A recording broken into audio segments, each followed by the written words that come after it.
They called me lonely at the wedding, but the bride's grandfather revealed my secret power. When I walked into my sister-in-law's wedding alone, heads turned, and not in a flattering way. The groom's sisters, clad in designer dresses and fake smiles, clinked their champagne glasses and whispered loud enough for me to hear. She came alone. Again? Poor thing. No wonder she's so desperate. I swallowed my pride and forced a smile. I'd survived their cruelty for years. To them, I was the pitiful sister-in-law. No fancy husband, no fairy tale ring, no +1 to hide behind. But today, they were about to learn.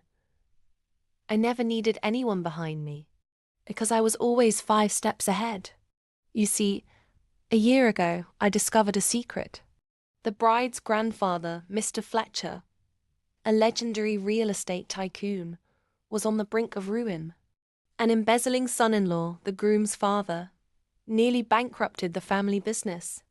If that scandal broke, this perfect wedding would never have existed. I was the only one who knew, and instead of exposing it, I fixed it, quietly. I used my background in finance, invested my own money, and struck a deal with rival firms to keep the Fletcher empire afloat. I asked for nothing in return. I didn't need to be thanked. I just wanted the satisfaction of knowing the people who mocked me every holiday had no clue. I was the reason their designer shoes were still paid for. So, when I walked in alone that day, I did it on purpose. I let them cackle. I let them pity me. Then, during the toasts, Mr. Fletcher shuffled to the middle of the ballroom. The room hushed.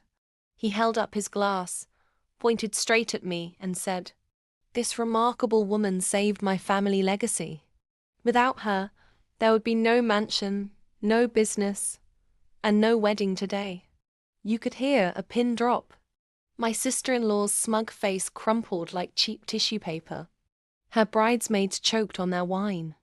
The groom's mother turned ghost white. Mr. Fletcher didn't stop there. He walked up, bowed to me, in front of 200 guests, and kissed my hand.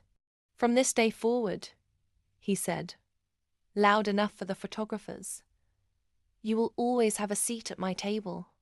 And anyone who disrespects you disrespects me." I swear I saw my sister-in-law's mascara slide down her cheeks faster than the cake melting in the sun. But here's the plot twist.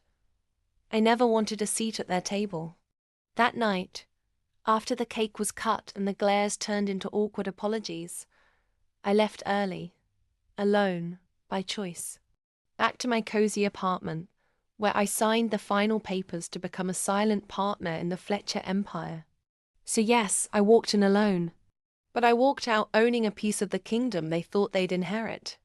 If you love seeing mean girls get crushed by poetic justice, hit that subscribe button right now.